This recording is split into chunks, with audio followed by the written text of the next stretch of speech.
In Ephesians chapter 3, verse 20, the Apostle Paul tells us that God is able to do exceeding abundantly above all that you could ever ask or think.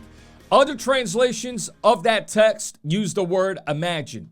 Now, I'll be honest with you, it's good for us to think big and to have a wild imagination. If you're listening to me today and you've always thought small, my friend, let me encourage you. Begin to think big, because when you think small, what you do is you make it hard for God to send big things into your life. Now, I remember growing up as a child, I would always hear people say to me, Nate, you've got a crazy or a wild imagination. But can I tell you something?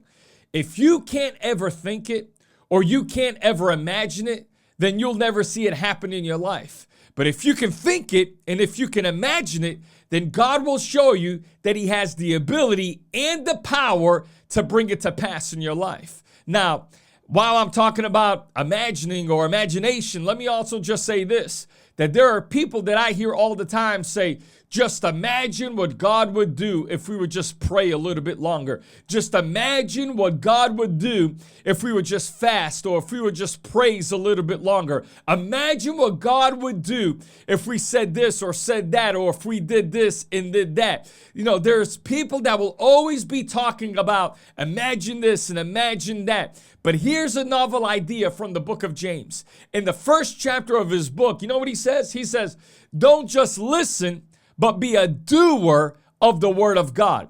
Instead of imagining, what he's saying is, instead of imagining what God would do if you did something, start doing it so God can show up and do. Now, I don't know about you, but I don't just want to imagine God do things. I want to see God doing things. And if I want to see God doing things, then I'm going to do my part and I'm going to start doing. I'm not just going to talk about giving, but I'm going to be a giver. I'm not just going to talk about prayer, but I'm going to pray. I'm not just going to talk about fasting, but I'm going to be one who fasts. I'm not just going to talk about praising, but I am going to be a praiser. Listen, my friend, God's not looking for talkers. God's looking for doers. So the question I have for you is this. Do I have any doers listening today on the broadcast? Because if you are a doer, you won't have to imagine what God will do, but you can and you will see the hand of God move in your life. So the word of the Lord for you today as I close this broadcast off is this. Don't be a talker, but be a doer of the word of God in Jesus' mighty name.